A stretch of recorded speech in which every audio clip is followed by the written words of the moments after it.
depoimentos, então peço desculpas por não ter falado com vocês ontem, tá? Então estou aqui à disposição. Queria dizer que o Jorge Barata, assim como ele assumiu o compromisso de dizer a verdade, esses 2 dias de depoimento, ele cumpriu o compromisso, disse toda a verdade, respondeu a todas as perguntas que foram feitas da Fiscalia, da Procuradoria, dos advogados, sem nenhuma reserva, sem nenhuma contenção, respondeu a tudo e a verdade está sendo esclarecida. Então eu digo para vocês que na visão do advogado e na visão que eu vejo aqui do Brasil, passamos por uma nova etapa. Necessitamos da homologação do acordo. Com a homologação do acordo, apresentaremos 4.000 folhas de documentos que estão sendo separados, que comprovam tudo aquilo que foi dito hoje aqui, e foi dito ontem também, e será dito nos próximos 2 dias. Sim, depois, porque é uma regra do acordo, uma cláusula do acordo. Então, cumprindo o acordo, assim que ele for homologado, entregaremos os documentos que comprovam justamente tudo aquilo que está sendo dito. O senhor Jorge Barata declarado abiertamente sobre o caso do ex-presidente Alan García? Não foram feitas perguntas sobre o caso de Alan García, não posso entrar em detalhes, evidentemente, está sob sigilo, mas porque o caso de Alan García não terá prosseguimento em vista do que aconteceu. Então as perguntas foram feitas sobre projetos específicos. Sobre pessoas do seu entorno, funcionários que trabalharam com ele? Sim, mas eu vou deixar os detalhes para a Fiscalia falar, porque como a investigação é deles, eu não posso antecipar qualquer assunto do que foi falado, porque eu posso prejudicar uma investigação, atrapalhar uma investigação, e não é o objetivo. Doutor Castro, ¿usted podría explicar el incidente que pasó con el señor Erasmo Reina cuando él se acercó donde Jorge Barata ayer? ¿Realmente qué es lo que sucedió? ¿Se escuchó una grabación? Sim, eu tomei conhecimento, eu não escutei a gravação, eu tomei conhecimento do que aconteceu, estava ao lado de Jorge Barata e considero um absurdo que foi feito pelo advogado. Primeiro, uma conversa impositiva, uma conversa forte, no qual ele procurou extrair trechos que não correspondem a tudo que foi falado.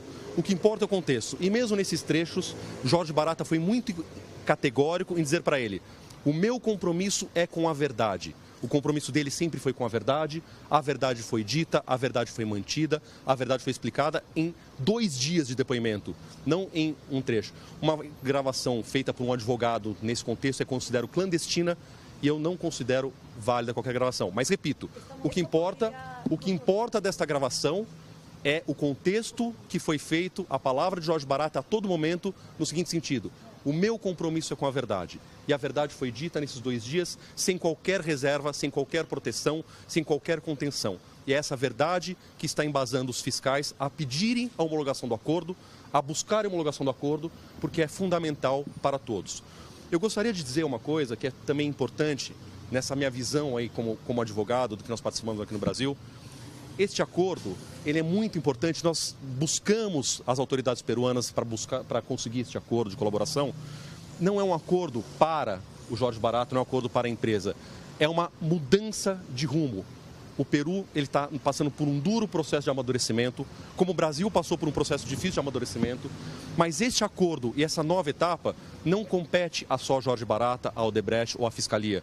É uma obrigação de todos, do povo peruano, da imprensa, dos colaboradores, dos advogados, e por isso que o que nós estamos buscando é, com esses esclarecimentos da verdade, que os procedimentos sejam feitos da maneira mais correta possível daqui por diante, para que, assim como no Brasil, que estamos buscando isso, no Peru também se consiga ter um caminho lícito, um caminho tranquilo de obras e de trabalho e de projetos para o crescimento de todo o país. Podríamos falar que se trató entonces de áudio manipulado, el que foi difundido. Eu quero dizer, eu não vou nem entrar em considerações sobre o áudio. Eu estava presente, eu estava ao lado de Jorge Barata, uma conversa onde o advogado aperta a mão dele e segura forte e, de uma maneira muito impositiva, busca extrair trechos. E repito, mesmo assim, Jorge Barata assegurou a todo momento que o compromisso dele é com a verdade e ele cumpriu sempre esse compromisso com a verdade. Disse a verdade, está dizendo a verdade, e a verdade, repito, ela não é dita em 1 minuto de conversa. A verdade é dita num contexto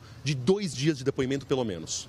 Doctor Kaufman, según las leyes brasileñas, ¿Cómo? habría Sube. una amonestación contra el abogado Erasmo Reina por esta grabación durante el interrogatorio. Olha, a verdade está sendo dita, a verdade está sendo apurada, a verdade está sendo esclarecida.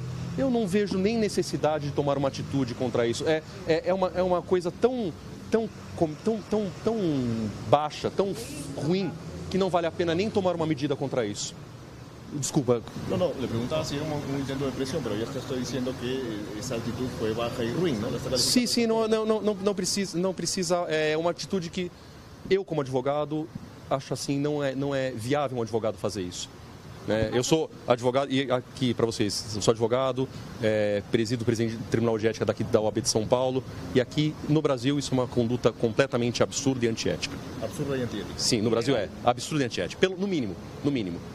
Barata vai seguir declarando nos próximos 2 dias? Sim, Barata vai seguir declarando nos próximos 2 dias, com esse compromisso de sempre dizer a verdade e, repito, que se consiga o acordo, que se homologue o acordo e que se vire a página.